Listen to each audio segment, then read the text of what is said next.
Get ready to hear the truth about America on a show that's not immune to the facts with your host, Dan Bongino. Folks, you may have seen it. If you have, you're going to see it again, but quite possibly. This is not a comedy show. I get it. This isn't like the Howard Stern show or anything, but the funniest video, I'm not kidding, I think I've seen in a long time. If you haven't seen it, I'll get to that. There's a little comedy segment, intentional and unintentional, in the middle of the show today. And in that comedy segment also is a statement by Twitter. Get a load of this. The cat thing is funny. The Twitter statement is even more hilarious unintentionally. Twitter are now advocates for free expression. Twitter advocates for free expression. That's that'll be the comedy segment in the middle of the show. Got that and a lot more. Today's show brought to you by Expressvpn. Protect your online privacy today. Get a VPN. Do not wait. Go to expressvpn.com/Bongino. Welcome to the Dan Bongino Show. I've got that.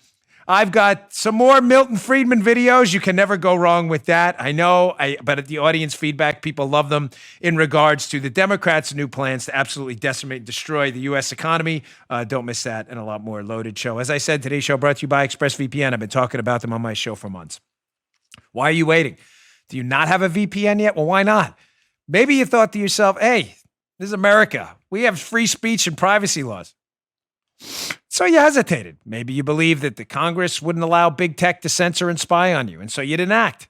Ladies and gentlemen, I will tell you this right now, with the Democrats in charge of government and your liberty under attack from all sides, there has never been a more important time to protect your digital rights and privacy today, right now. That's why I and thousands of my patriotic listeners secure their online data by using ExpressVPN. I open up every show with them. Do you believe that a VPN isn't for you because you can use the internet just fine without one? That is not true. With the recent actions taken by big tech to control our digital lives, we're all at risk of being spied on. You confused about how it works? It's super simple. ExpressVPN is an app for computers and smartphones that encrypts your network data and reroutes it through a secure server. It means you can use the internet more anonymously without having your online activity tracked and then sold. You think VPNs are complex? And for tech experts, take it from me, they're not. You just tap one button, an app on your phone, and you are protected. I trust ExpressVPN to protect my online data because they're rated #1. They stand for my values. Now's your time to take a stand.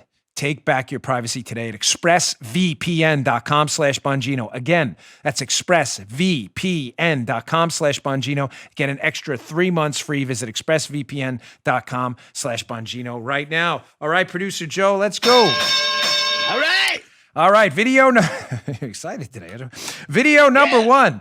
We got another sellout in the U.S. Senate on the Republican side.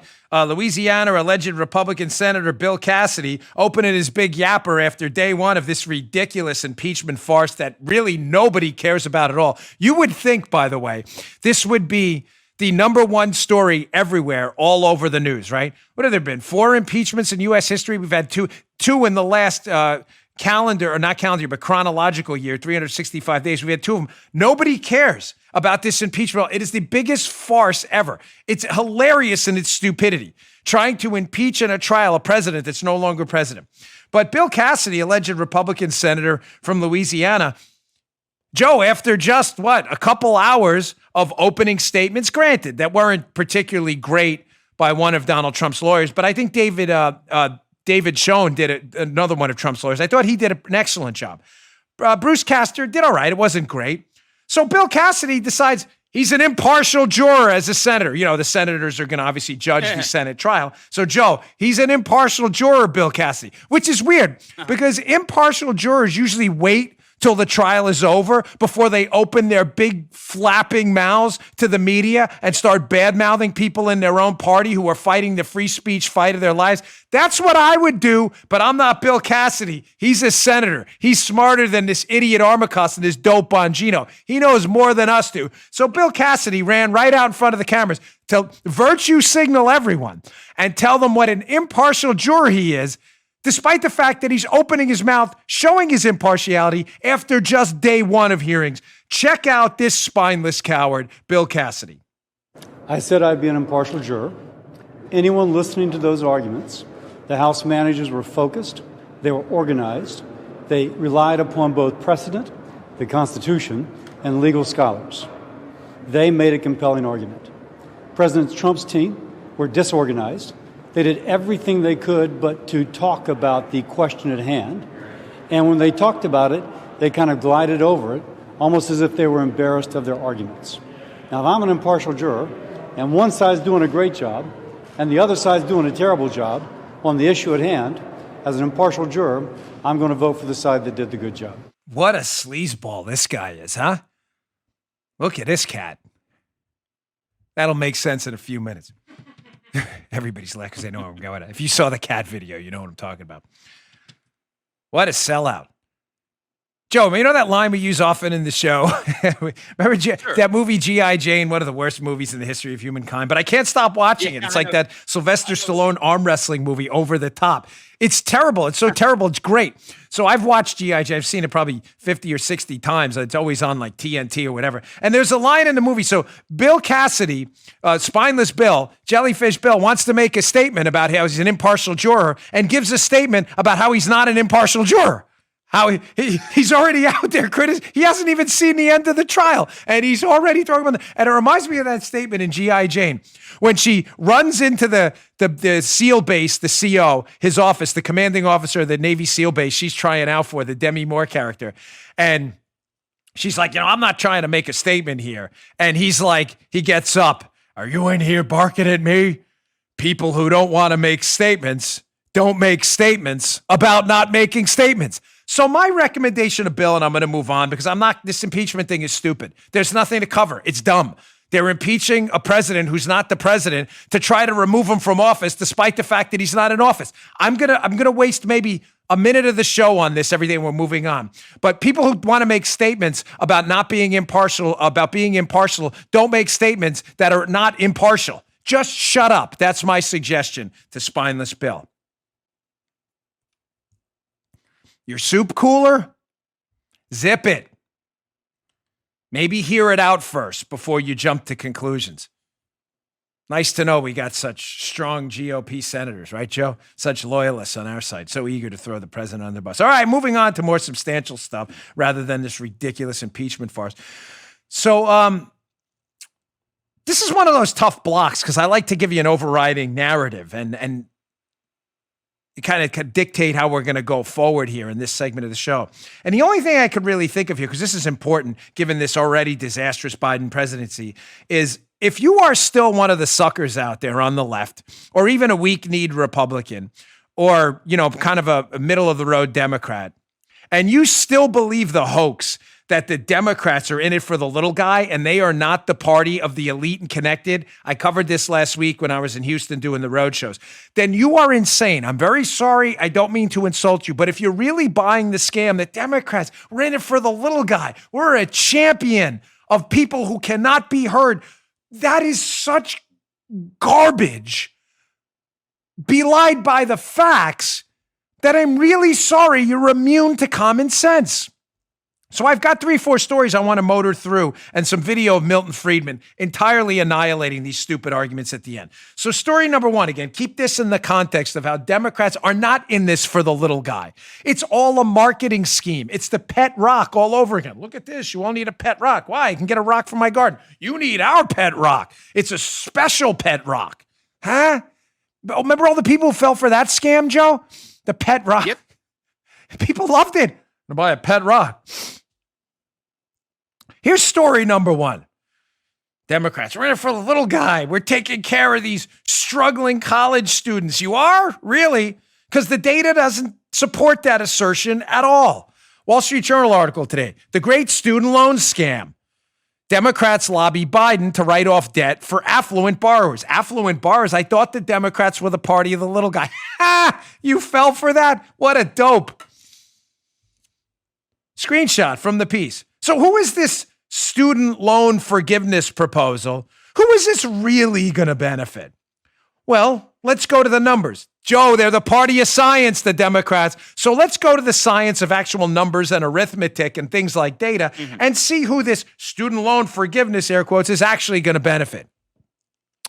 Quote, Wall Street Journal, University of Chicago study in December estimated that the top 10% of households. Wait, am I reading that right? Is that the top 10%? It doesn't say the bottom 10. No, it says the top. Okay. It estimated that the top 10%, Paul, is that it? Can we get a double on that? She's giving me a head nod. The top 10% of households by income would receive 7 times as much of a benefit from a $50,000 student loan write-down as the bottom 10%. Doctors and lawyers with 6-figure salaries should be able to repay their loans and don't need the $50,000 write-off. I thought they were in it for the little guy. So then we do a study on who this student loan forgiveness proposal would benefit. We find out it would benefit I'm not attacking the wealthy. I don't need the write-off. Don't give it to me. I don't want it. But it would do it at the expense of the bottom 10% who are going to pay taxes to support a student loan write-off for people with the most debt who are at the higher end of the income scale. And that makes sense to you because why? Because we're in it for the little guy. The little guy. You're full of things that rhyme with hit. You're just making that up. There is no data at all to support your assertion that your student loan forgiveness is fighting for anything other than wealthy families. Please stop the nonsense. Stop telling us transferring our money to the government and the government then taking the money I've worked for and others and you have worked for to pay off wealthy families who took out a lot of student loan debt. How is that fair again? And I'm going to get to these Milton Friedman videos in a minute where he entirely annihilates this stupid idea that somehow giving money to the government to redistribute to others is ever fair. They're classics. All right, second article. Democrats are in it for the little guy. Really? Here's another one. Americans for Tax Reform. Elizabeth Warren. This was in yesterday's show notes. Please subscribe to the show notes or the newsletter. It's the same thing. Bongino.com/newsletter. We'd really appreciate it. Allows us to communicate with you directly. Elizabeth Warren introduced a $2.75 trillion wealth tax in the Senate. You may say, oh my gosh, that's a great idea. We're really going to tax the snot out of those wealthy folks. Really? Because when you do actual economic studies of these wealth taxes, you find out that the wealth tax accumulates year after year on assets you've already paid taxes on. So if you happen to be wealthy, and the definition of that changes all the time, which is convenient, and you've bought a house or assets and you're taxed on your overall wealth, even though you bought those assets on taxed income you already paid taxes on, and then every year you have to pay taxes on those assets, well, what's going to happen, folks? People are going to start selling assets quickly, right? And moving their money into various other entities and other countries maybe and other places where they're not taxed. No, you didn't really think of that, did you? And what happens when that happens? The jobs these evil, wealthy people support, the same ones, by the way, you're giving a massive tax benefit to this student loan forgiveness. They don't see the irony in that at all, though. The same ones you're taxing, you're then giving a benefit to from the student loan thing, are going to take their jobs and their businesses and go elsewhere. But don't worry. The Democrats are in it for the little guy. Don't you worry. Don't ask any questions. Here's another one, Wall Street Journal today. The costs of killing the Keystone XL pipeline. Even their Democrat allies are asking Biden to reconsider his executive order. Remember, they're in it for the little guy. Killing jobs, giving a student loan benefit to wealthy people who don't need it. All about the little guy, folks. Killing jobs through a wealth tax. So this Keystone pipeline, I thought they were about the little guy and solid middle-class union jobs, because that's really weird, because when Biden signed an executive order canceling the Keystone pipeline, he, in fact, de facto fired union workers with solid middle-class jobs, but I thought they were in it for the little guy again. What is wrong with me? Why can't I get my story straight? Well, here are the facts again. 14 Republican state attorney generals wrote to Biden asking him to reconsider his Keystone diktat. The AG said that Montana will lose $58 million in tax revenue with the cancellation of Keystone, and quote, 5 of the 6 impacted counties are designated high poverty areas. Gosh, that's weird. Again, I thought they were in this for the little guy. What am I missing here? Quote, so your decision to shut down the project means less money for schools, less money for public services, and the elimination of business and job opportunities in those areas where they are most needed. So again, I'm just having a tough time making sense of this. So on one hand, the Democrats are fighting for a SALT tax exemption to be reinstituted in high tax liberal states that gives a tax break to very wealthy folks who pay high state taxes because they have high incomes. So the Democrats are fighting for that SALT tax. They're also fighting for a student loan forgiveness program that benefits wealthy households 7 times more than poor households.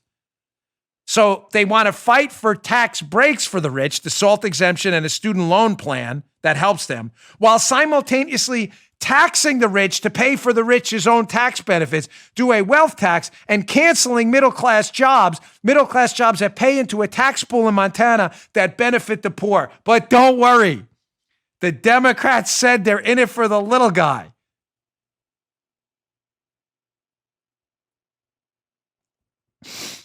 Here's my final gem of the day. The Democrats are now the party of the elites and the anti-science party. The New York Stock Exchange isn't moving yet. They want to revive a stock transfer tax. You're like, oh, that sounds great. We'll hammer those rich stock traders, those bunch of idiots. A revived stock transfer tax that is moving in Albany could force us to find a new home, the New York Stock Exchange. Probably saying to yourself, that's a great idea. We need one of those federally. Sell a stock, you rich stock losers. You should pay those, you wealthy Thurston Howell-like zeros. Lovey. You should pay that transfer tax. You deserve it. Yes, Lovey. Right? Well, what's that transfer tax actually going to do? Remember science, Joe, science. We're doing science and facts. So let's see what it is. There you go. Is that what the pop culture means? I actually used to like that song. Science. Well, here's actual science and facts. Of course, this is going to be immune to Democrat skulls where this information won't process. They don't have to think past the talking point. Stock transfer tax. That'd be great. Hammer those rich people. Quote, Wall Street generally won't bear the burden of the stock transfer tax. The end investor will ultimately pick up the tab. The levy would be explicitly passed back on customer orders. Oh, gosh, liberals, you didn't really think of that, did you? They're like, I don't care. Those customers are wealthy losers. I hate them all. Not really. Quote from the piece, there's also an implicit cost as market participants forced to pay the tax incorporated into their prices, raising the prices paid by individual investors. This is getting bad really fast. Vanguard estimates that a financial transaction tax of 10 basis points would force retirement account investors, oh my gosh, that sounds like me, to work roughly 2.5 extra years before retiring to reach the same savings goals they might have achieved without the tax. Damn, that blew up in your face quick. I thought they were all about fighting for the little guy, the Democrats. But now you're telling me this stock transfer tax, which is going to eat those rich, is actually going to help hurt the retail investor and his pension fund, and they may have to work 2.5 years longer to reach the savings goals they had to survive. That doesn't sound good, but liberals, again, don't let facts and science, don't let that get in the way of your stupid talking points. We're dealing with an imbecile class. You understand that? I'm not kidding. Some of you, I know, you don't have to always read the audience feedback. I do. It's your show. I get emails once in a while. Dan, I wish you'd be less harsh on the liberals. I'm sorry. I can't. I'm angry at their stupidity. It is rank stupidity. I was a conservative when I had no money. I was a conservative when I was middle class. I'm a conservative now that we've been successful thanks to you. Because I believe in facts and economics and data. Liberals just don't. And I'm just tired of the stupidity. All right, let me get to my second sponsor. On the other side of this, though, I want to play for you 2 cuts from a Milton Friedman clip where he explains to you why this Democrat approach that the government is going to solve all your problems by taxing and giving your money to other people is just purely idiotic. Idiotic. You pay attention. These 2 are the best clips you'll ever see. Like Miss Brophy, and she was my 6th grade teacher. Pay attention, Daniel. I think her and my mom are the only people who call me Daniel. All right, today's show also brought to you by, I love this spot, but I quietly worry about reading it because I always get hungry when I read this spot because I love their food so much. All right, Joe, let's try to get through this without salivating because I love this food. Have you ever wondered what makes Omaha steak so darn good? It's the aging process. Omaha Steaks ages their steaks at least 21 days because that's the sweet spot. It's where the magic happens. Gets that meat juicy and tender. Cut it with a plastic butter knife. Cut it with the side of a spoon. You can try these mouth-watering steaks in the Butcher's Bestsellers Grill Pack. Get this today. Treat your taste buds to a glorious feast of 4 of their iconic. I would put that in there. That was cool, right? Omaha, I'd like some feedback on that. Yeah, Paula's like, I don't see that in the read. It's a glorious feast for your taste buds of their iconic and fork tender Butcher's cut filet mignons, 4 ultra juicy, savory burgers, 4 beautiful, delicious pork chops, desserts, and so much more. How do you get this incredible deal? Go to omahasteaks.com, enter Bongino, Bongino, into the search bar for a special price on this Butcher's Bestsellers package. Plus, you'll get 4 more chicken breasts and 4 more of those delicious burgers for free. Omaha Steaks been the leader in gourmet steaks and food since 1917. No one matches their flavor, tenderness, and the value. Every order is flash frozen, vacuum sealed, safely delivered in a cooler with dry ice, stays ready to cook in the freezer for months. Our freezer is packed with it. Go to omahasteaks.com. Type Bongino in the search bar and order the Butcher's Bestseller Pack today. Do not wait. Treat yourself and your family. Don't forget, you get 4 free chicken breasts and 4 burgers. That's omahasteaks.com. Keyword Bongino. Send a pack to your neighbor and then go eat over your neighbor's house for dinner. Buy one for yourself too. It's a great way to roll. omahasteaks.com. Keyword Bongino. All right, thanks, Omaha Steaks. I got through it. Believe me, in my head, I'm thinking of a burger tonight. We should do that. Throw that in there. She agrees. All right, folks, here's these videos I was talking about. Milton Friedman was just a master of the ability to relay an idea. You know, some of the greatest players in sports and human history became terrible coaches because they weren't very good at explaining why they were very good. Maybe their genetics, they never had to practice that much, right? But Milton Friedman explained things like no one else, God rest his soul. And in this block, I've been trying to explain to you why Democrats' policies of taking your tax money, expanding their power, redistributing and using their power to take your assets and give them to others will always fail. It is never for the little guy. It always winds up crushing the little guy. But no one explains it better than Friedman. Here's cut 1. I want you to pay very close attention to this key takeaway from this Friedman clip. It's about 1 minute and 12 seconds. He's answering a question from a liberal gentleman who asks it nicely, but he says, hey, if we just tax people and take away their money, it's a really great idea because we tax them and then we make them work really hard to get their money back. And therefore, they're working extra hard and we get to give away their money to people who need it. Now, if you're a liberal listening, you've stopped listening there because you don't think critically. You're like, that makes a lot of sense. That sounds great. No, it doesn't. It's really stupid. And listen to Friedman explain why. Check this out. Isn't there some benefit to having the government steal our money, which is what they do effectively? They hold a gun to our head and say, pay us 40% of your income or go to jail. They take this money and they give it mostly to government employees. Well, the government employees spend it. The marginal propensity to consume is pretty high.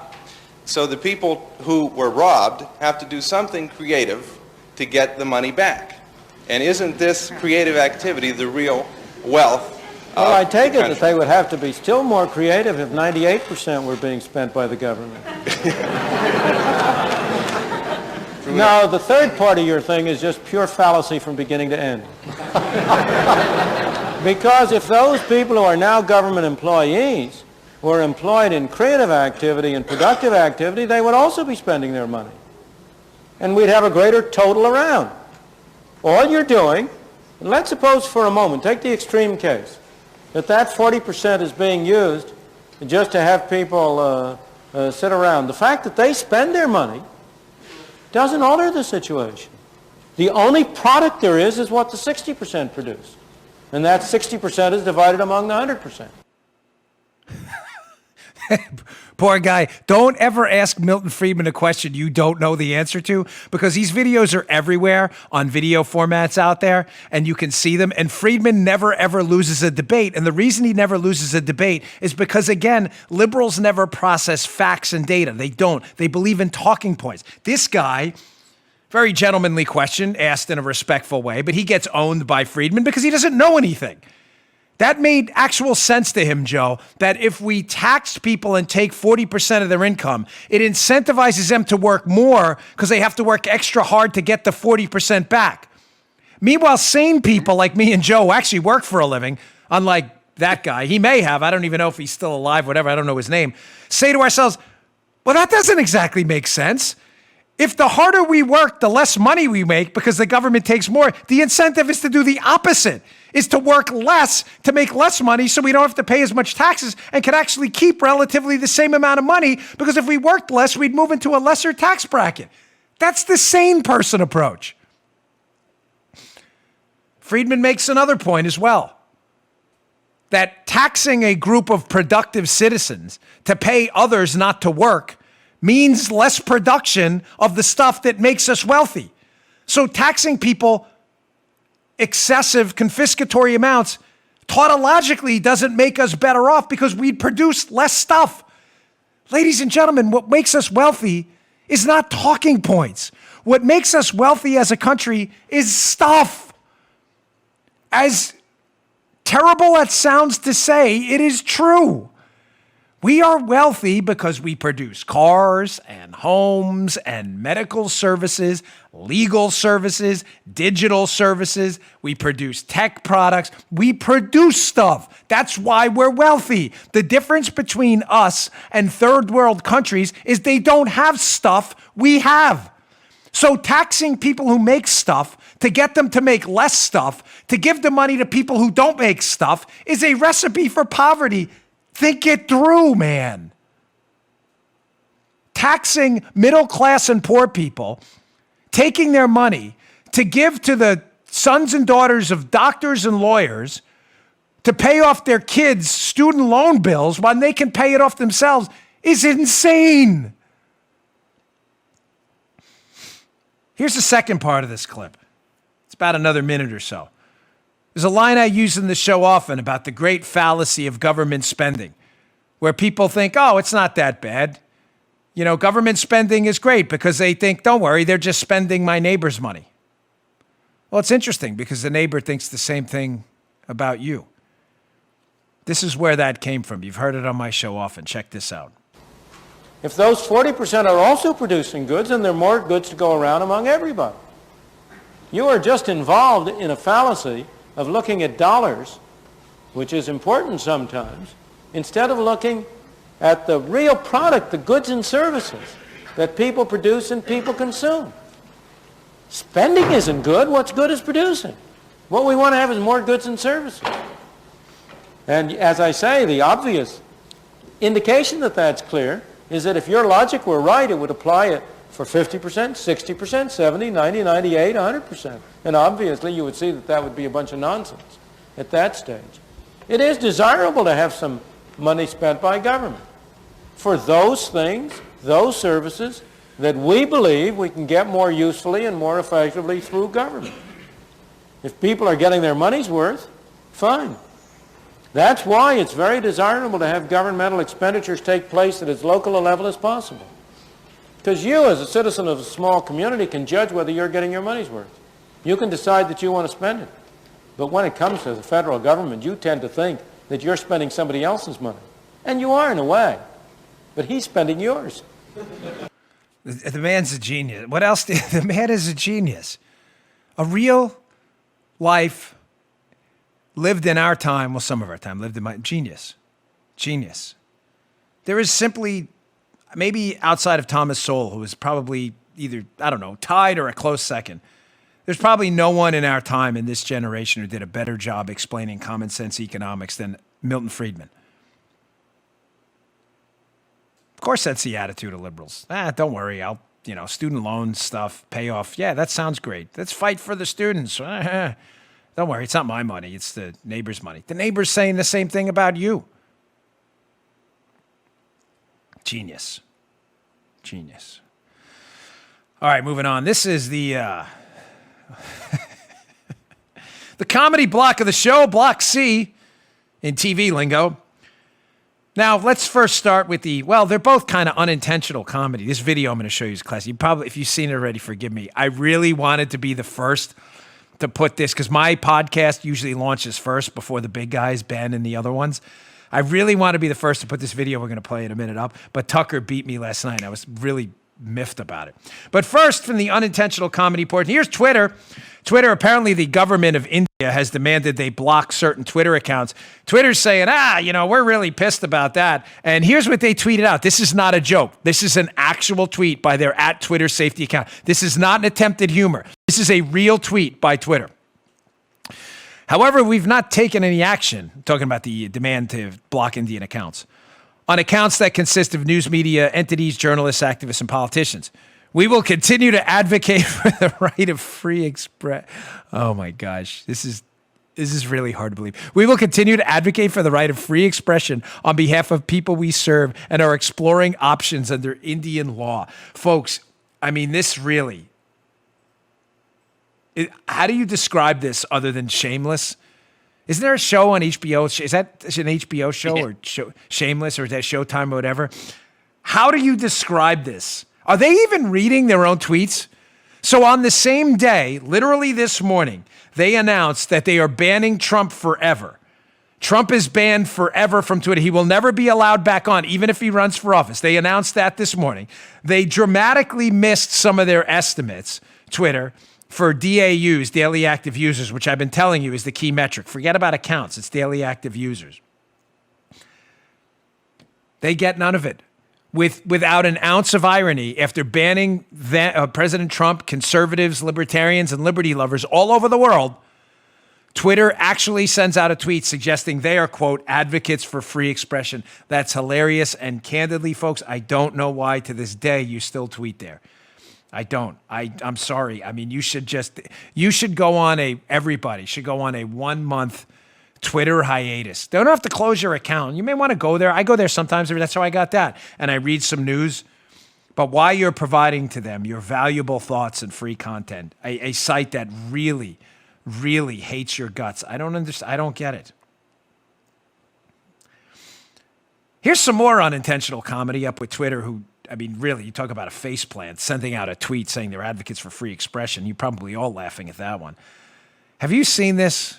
This video will go down in history. I'm sorry, I don't usually do a lot of these lighthearted cat stuff segments, but this is one cat video you all have to see. This is a video from a Georgia courthouse. I believe it was maybe federal, I'm not sure.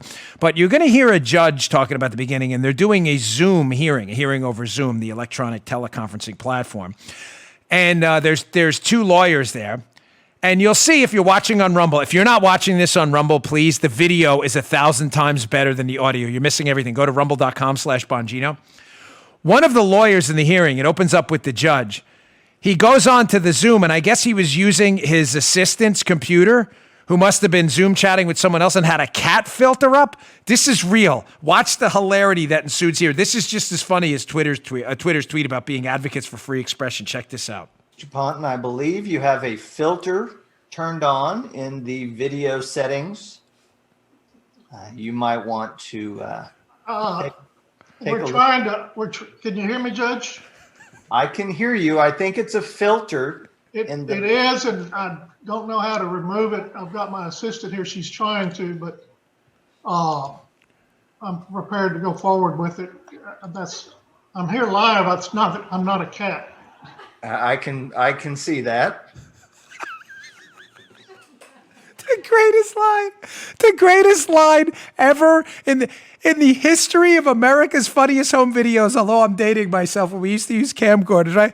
I'm here live. The guy's voice is, and the guy's been a real saint about it, the guy with the cat filter on. He's like, listen, if you all need a good laugh, have it. So God bless him. I think his name's Ron Banton or something like that, the lawyer. But the best line of the whole thing, I'm really here, Judge. I'm not a cat. And the judge goes, yeah, I can see that. It is. I saw that last night, and I rarely do this. I saw it online, and Paula and I, yesterday was a very busy day. A ton of stuff happened. I got some really big news yesterday, by the way. Some good stuff is happening. I'll be able to relay to you over the coming months. Everything's about to explode for us, which is really good. But it was a busy day, nonetheless. And rarely do I keep a website up for an hour or so just to make sure I don't forget to show Paula when she came in. That you all needed a laugh. Now you got it. I mean, that's a real video. Poor guy had the cat filter up. And you got to see the cat's eyes. And he's like, Judge, I'm sure I'm really here. I'm not a cat. But then he says, too, well, I don't mean to belabor this, but this is hilarious. Paul, did you hear the part where he goes, I can't figure out a way to turn it off, but I'm willing to just proceed with the cat filter. Can you imagine if that hearing went off? Your Honor, Mike, I object. A few good men. I strenuously object with the cat filter on. Can you imagine that? Or even better, if it was like a code red situation, like a few good men. I want the truth. You can't handle the truth with the cat filter on. Would have been the greatest trial in the history of legal action, deserving of its own Matlock episode. With the cat filter. You can't handle the truth. Did you order the code? You're damn right I ordered the code red. And the cat's arguing back. The greatest thing ever. So, listen, it's copyright DMCA stuff, so I can't do it, nor would I try. But if someone goes out there and redoes A Few Good Men with Tom Cruise and the cat filter, I'm just saying, I can't do it. It's copyright stuff. I'm just saying that might be really funny. Here's an even better suggestion. There's an account on Twitter, Cat Turd. We love Cat Turd. He's the best. I don't know who it is, but there's a Twitter account, literally Cat Turd. I think it's Cat Turd, too. Cat Turd has made a career out of cat memes. Maybe Cat Turd should get involved in that. I'm just throwing it out there, just a suggestion. Let's get back to the center here. I'm not a cat, Judge. Yeah, we can see that. All right, I got to let me get to my third sponsor. More serious topics coming up next. I've got 2 town hall pieces that are must-reads today. They'll be in the show notes, bongino.com/newsletter. First, which can be coming up next, we have to rethink our strategy on the right. We have to start adopting the tactics of the left. Oh, my gosh, they're evil, awful people. Yeah, and they're winning. So I'm going to get to that. You're going to want to miss that. And I also want to get to how we have some good news coming up. All right, today's show brought to you by Helix Sleep. Well, I needed last night. I slept like a baby last night. Helix Sleep is a quiz. Why do they need a quiz? Well, they need a quiz because you're going into a mattress store and you're buying a mattress made for someone else. Why would you do that? Take their quiz. It takes 2 minutes. 2 minutes. I did it quicker than that. 2 minutes to complete, and it matches your body type and sleep preferences. It's the perfect mattress for you, not for someone else. Why would you buy a mattress made for someone else? It makes no sense. With Helix, you're getting a mattress you know will be perfect for the way you sleep. Everybody's unique. Helix knows that. They have several different models to choose from. Soft, medium, firm, mattresses for cooling if you sleep hot like I do. Even a Helix Plus mattress for plus-size sleepers. I took the quiz and I was matched with the Midnight Luxe mattress because I wanted something firm. I got a little bad shoulder thing. I like the firmness, a little bit of support there. It's been awesome getting unboxing videos from so many of you who found the Helix mattress of your dreams. So if you are looking for a mattress, take the quiz. Order the mattress that you're matched to, not some mattress for someone else. It comes right to your door, shipped for free. You don't ever need to go to a mattress store again. Helix is the best. You don't need to take my word for it, though. They were awarded the #1 best overall mattress pick of 2020 by both GQ and Wired Magazine. They have a 10-year warranty. You get to try it out for 100 nights, risk-free. Take the sleep trial, 100 nights. You're going to love it. They'll even pick it up for you if you don't. You will. Helix offers exclusive discounts for military, first responders, teachers, and students because they're a great company. They do the right thing. Helix is offering up to $200 off all mattress orders and 2 free pillows for our listeners. Go today. Helix, Helix, helixsleep.com/Dan, helixsleep.com/Dan, helixsleep.com/Dan. All right, getting back to my content here. So Town Hall is a terrific piece. Again, you can access it through the show notes. I encourage you strongly to read it. Bongino.com/newsletter is how you subscribe to the notes, the newsletter. It is the same thing.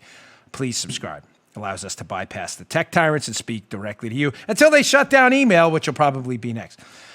So here's article number 1 from Town Hall, and it is very, very well done. And it talks about how we need to rethink our tactics. I've been talking about this over the past 2 weeks. Joe, you can attest to this.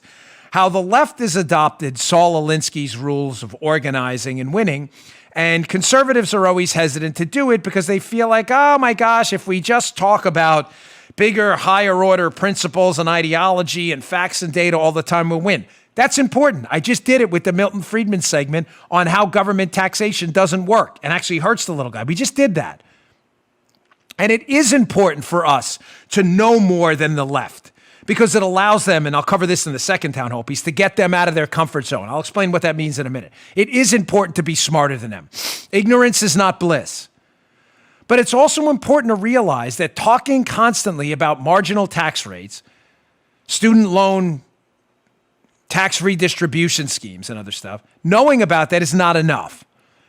We have to understand strategy too, and strategy and ideology and 2 + 2 = 4 mechanical thinking is not going to win elections. I'm sorry. Town hall piece number 1. No, that's town hall piece number 2. We have to rethink our strategy right here. Headline, Rachel Alexander. The right needs to start thinking in terms of chess moves and less going in defense mode. Bingo. You're darn right, Rachel Alexander. Read this whole piece, but here's a screenshot from it. Again, how we need strategy and not just mechanical, well, our ideology is better. Yeah, we know that. We have to start thinking messaging and strategy too, and those aren't always the same things. From the piece. Quote, the left comes up with harebrained schemes all the time. It's overdue to start labeling them as conspiracy theory. Yeah, that's right. Put them on the defensive, wasting time trying to refute the label. That's what they do to us. It won't be easy for us. You can't just come up with this kind of thing off the top of your head. The left has well-paid politicos sitting around in think tanks pouring hours of time into this type of opposition research. Our side tends to rely on volunteer bloggers. Once we decide one of their criticisms is a conspiracy, Spygate, collusion hoax, we have to be ready to defend our argument with a list of evidence, including analogies to real conspiracies. Otherwise, they will defeat us with Saul Alinsky's rule number 3. Whenever possible, go outside the expertise of the enemy. I was going to say bingo, but I already said that. And it's a very overused word on television. Eureka! There you go. Ronald Reagan went to Eureka College, didn't he? What does that mean? Folks, how did we beat down the left over time, messaging-wise? I'm not saying it was a tactical victory, but messaging-wise, how did we beat down the left on the collusion hoax? Well, we never stopped calling it the collusion hoax, despite every new shred of fake evidence they produced. Remember the fake evidence that Mike Flynn contacted the Russian ambassador when he was the appointed national security advisor? That was fake. Remember the fake evidence that WikiLeaks leaked some secret information to Don Jr.? Fake. Remember the evidence that, Michael Cohen went to Prague to take money from the Russians for the Russian collusion scam to go on? That was fake. No matter what fake evidence they produced, we beat them back. You may say, all right, was it a total messaging victory? No, probably 40% of America, maybe 50% still believes in the collusion hoax. But in the past, it would have been 90%. How did we do it? 2 ways. By doing suggestion number 1, Rachel recommends, by calling it what it is. It's a conspiracy theory, and make them waste their time fighting back on that. But secondly, we have to know the case better than they do. It's our obligation is twofold. To understand messaging. It's a conspiracy theory, it's a hoax, and never ever deviate because it was. They do it to us and they force us to defend ourselves. Let's let them do the same. But secondly, we have to know the case better than MY. Saul Alinsky's rule number 3, whenever possible, go outside the expertise of the enemy. Here's what I've found in my now 10 years in politics. And I'm not kidding. Ladies and gentlemen, the left knows nothing. Whether it's been my debates with liberals on Fox News, my debates with liberals running for office, I can tell you with a straight face, I can't think of a time, egomaniac. I'm not being an egomaniac. I'm trying to honestly think. I cannot think of a time I've lost a debate where I've walked off a stage and been like, gosh, that hurt. I can't. And it's not because I've been gifted with intellectual powers far superior to anyone else. That's not it. It's just leftists don't know anything. It's like debating a kindergartner. Everything is out of their comfort zone. Saul Alinsky's rule number 3, get the left outside of the expertise of the enemy. He would say the enemy's the right. I'm switching it around. Let me give you a quick example. Remember the Spygate panel, Paula, at the Politicon in Los Angeles? I'm on a Spygate panel at Politicon, this liberal event, but they asked me to go out and debate the whole Spygate scandal, which was real. The collusion hoax was fake. So I'm on the panel with 2 total zeros, David Frum and this guy, Jason Johnson. Folks, They had no expertise on the Spygate scandal, none. They had no answers at all. So within 5 minutes of the debate, when I start spouting facts about the Trump Tower meeting and who was actually there, people who are working with the Clintons, they lost their minds. The moderators dropping F-bombs on me, cursing at me. The panelist, David Frum, is like scratching his head in fear. He doesn't know anything. Jason Johnson's going off like a lunatic. They couldn't handle it. They had no expertise on the topic whatsoever. And I'm telling you, 90% of the people there, if they were liberals or conservatives, after 5 minutes of this debate, realized what a clown show these collusion hoaxers were. Call them conspiracy theorists, which I did. Hit them with facts they don't have. They have no response. When we walked off the stage, by the way, because the moderator decided to drop an F-bomb on me, that was never going to go over well. I think how many people were left, Paula? Like 10 people? The whole room left with us. It was great. Know the case. Know it well. Understand your ideology. Understand Friedman's talking points. Understand Friedman's logic. Understand why this stuff doesn't work. And then secondly, on the messaging, whenever they bring this stuff up, attack them fiercely with this conspiracy theory line because it's true. Most of what they say is a theory of a conspiracy that's fake. Here's Alinsky rule number 2 in action. Town hall piece number 2. Brad Slager. Democrats are challenging 2 election results while somehow not attacking our democracy. Wait. How exactly is that? What's another one of Alinsky's rules? Make your political enemy abide by their own rules. So what was the rule we all heard, folks? What was it? Facebook, Twitter, liberal media titans, they said you are not allowed to question elections. It's anti-democratic. Okay, well, let's let the left now abide by that same rule. Look at what's happening now in these congressional races. Strangely enough, the left is challenging elections, and yet there's no call by Facebook to shut down the left. I thought that was anti-democratic. Hold them to their own rules. From the town hall piece. A motion was filed last week to stall the confirmation of Republican Claudia Tenney in New York, she's a congresswoman now, for reasons we've been told are troubling and offensive. This is the Democrats' case against this Republican congresswoman who won in New York.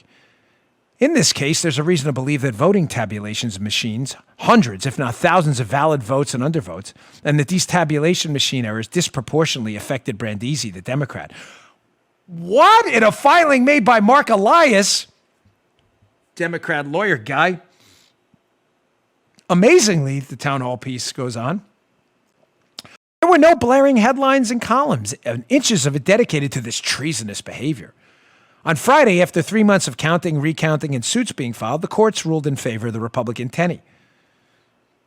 Brindisi has since, I believe, conceded. But I don't get it. I thought we were told by Facebook, Twitter, and the intellectual scions in the media that questioning elections and blaming vote tabulations and machines was anti-democratic. We were told that, right? Joe, did you we were told that, right?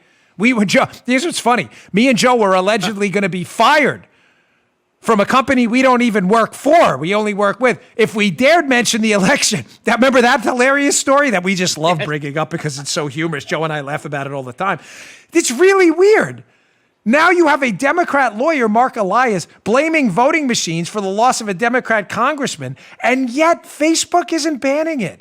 And Twitter, that's just so strange. That's so strange how that happens. Make them abide by their own rules. I would expect everyone today would be sending out social media messages on various platforms calling out the Democrats in this New York congressional race for being conspiracy theorists. They're blaming voting machines. That's a conspiracy theory. We've all been told that. I would expect you to do that. It's fair is fair, right? All right, let me get to my next sponsor. And Paul, I'm going to throw a little wrinkle into the show today. Can we do that Florida and Washington Post block? Washington Post block, what's coming up next? Oh, even the Washington Post is starting to acknowledge that the 2020 election may not have been as bad for the Republicans as everybody heard. Everybody's making it out like, I'm not doing the catastrophe stuff. We're all going to lose, forget it, I'm not voting ever again. I'm not doing it, I'm sorry. An enemy is only vanquished when he considers himself so. I cannot give you that quote enough. Who is it, Aeneas who said that? I don't consider myself vanquished. If you do, that's up to you. I will fight until I got nothing left to fight for. I have to go there since I went out of order. But all right, today's show. This is going to be a funny read because this is. So here's the story. Magic Spoon is a sponsor today. It's the best tasting cereal I've ever had. So I like to show the product on the show. You know, if you go to rumble.com/Bongino, you can check it out. So I said to Paula, you know, I love Magic Spoon. You know, cereal was one of my things growing up. I love cereal, but it was full of sugar and a lot of junk. So Magic Spoon, they've released a brand new variety pack. They now feature peanut butter. They've released peanut butter as a limited edition flavor in 2020, and it sold out 3 times because you all, my listeners, bought Magic Spoon and keep going back because it's so delicious. Peanut butter's gotten so much love, they decided to keep it permanent and add it to their bestsellers variety pack, which includes frosted, fruity, and cocoa. 0 sugar. You hear that? 0 sugar, 13 to 14 grams of protein, and only 4 net grams of carbs in each serving of Magic Spoon. Only 140 calories a serving. It's keto-friendly, gluten-free, grain-free, soy-free, low-carb, and GMO-free. I'll tell you why this read's going to be funny in a minute. But go to magicspoon.com/Bongino today. Grab a variety pack and try it today. You will love it. Be sure to use our promo code Bongino, Bongino, at checkout to save $5 off your order. Magic Spoon is so confident in their delicious product. It's backed with a 100% happiness guarantee. You don't like it? Any reason. They'll refund your money, no questions asked. Remember, get your next delicious bowl of guilt-free cereal at magicspoon.com/Bongino.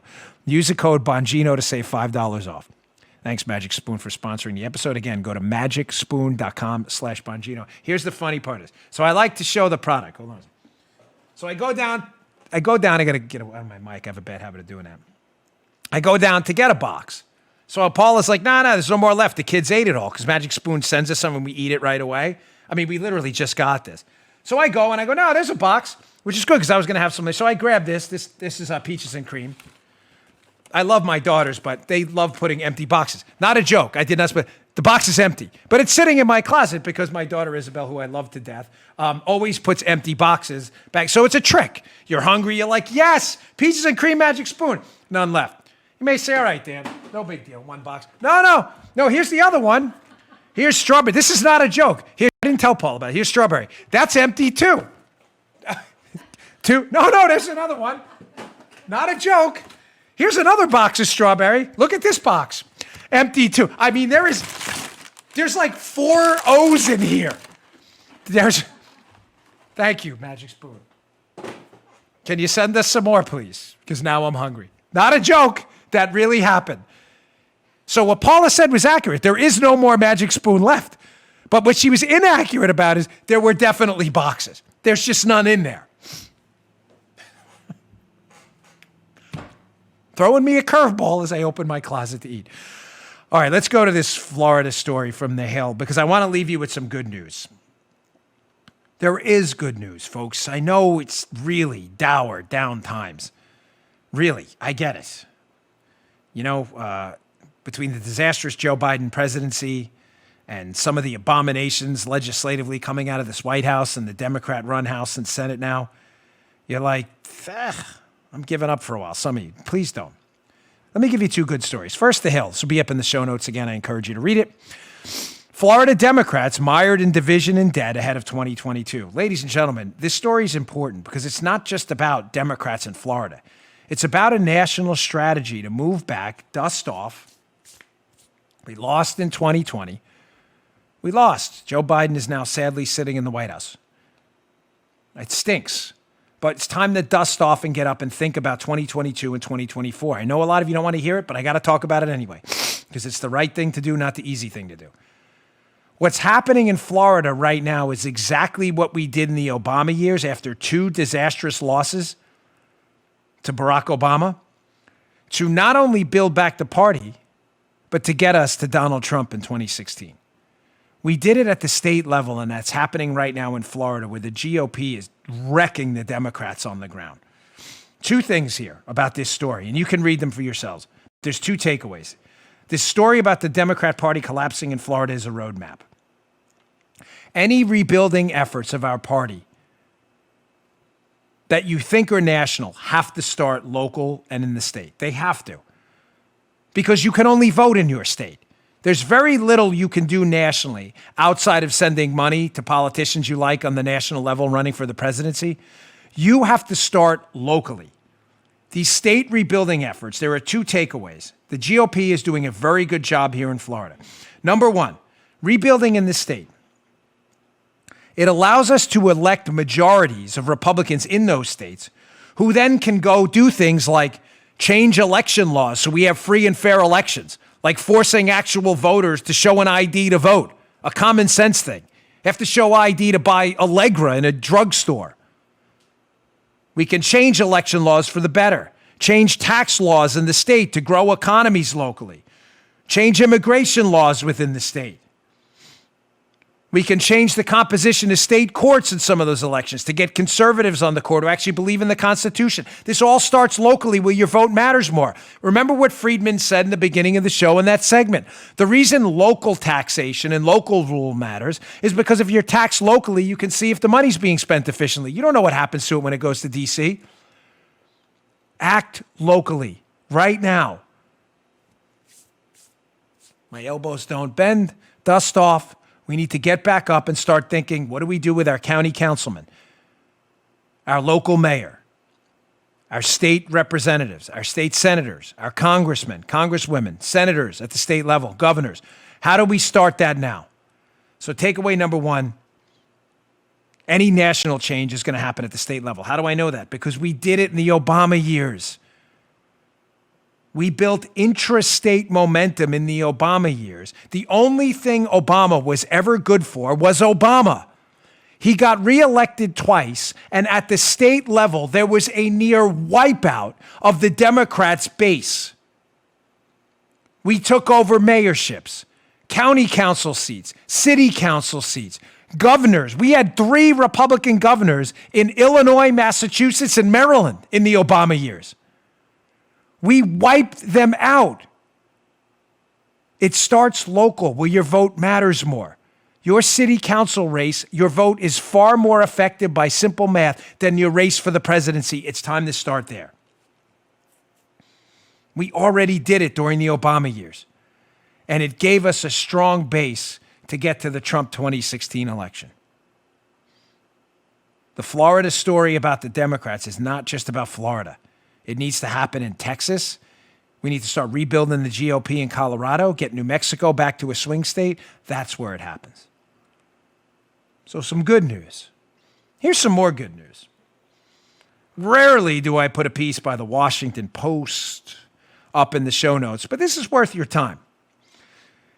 Aaron Blake, Washington Post. Republicans came within 90,000 votes of controlling all of Washington.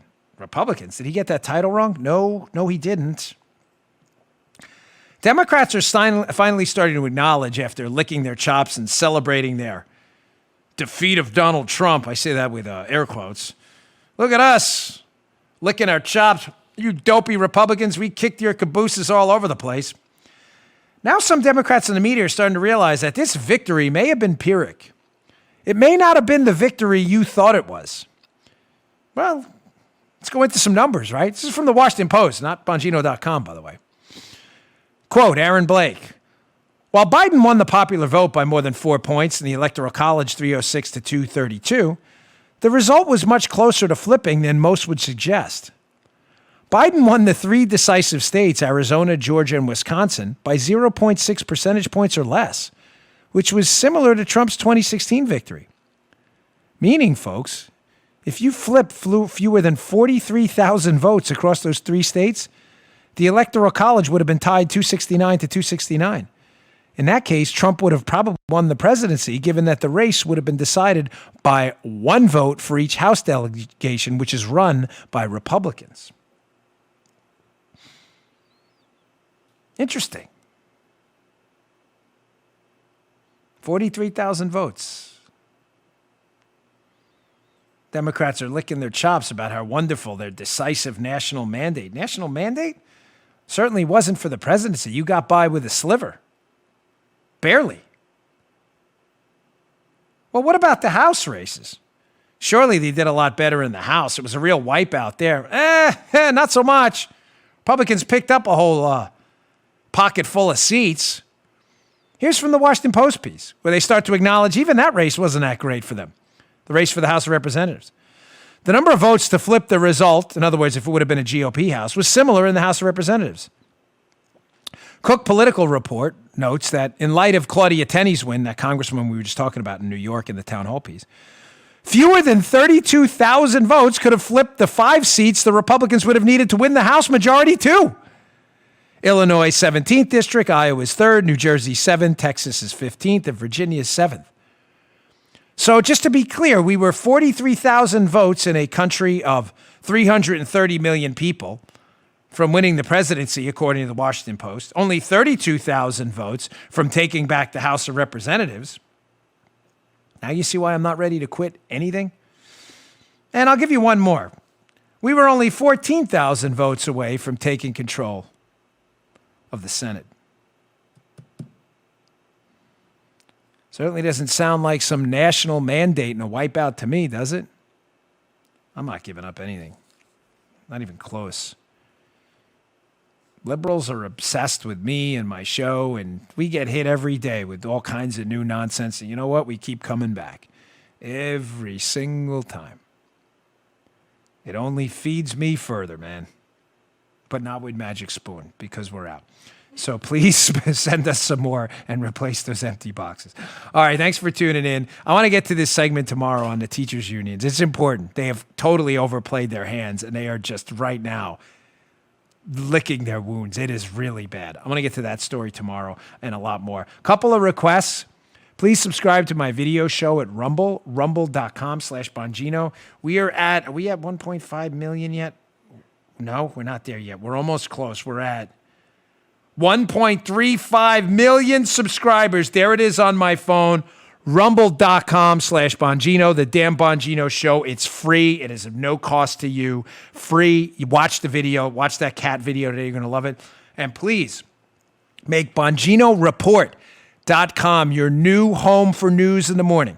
It's like opening up your morning newspaper on your computer. The best conservative news stories of the day. You're going to love it. It's your alternative to the now liberal Drudge Report, BonginoReport.com. Thanks for tuning in, folks. I was a little hyper today. I'll see you all tomorrow. You just heard Dan Bongino.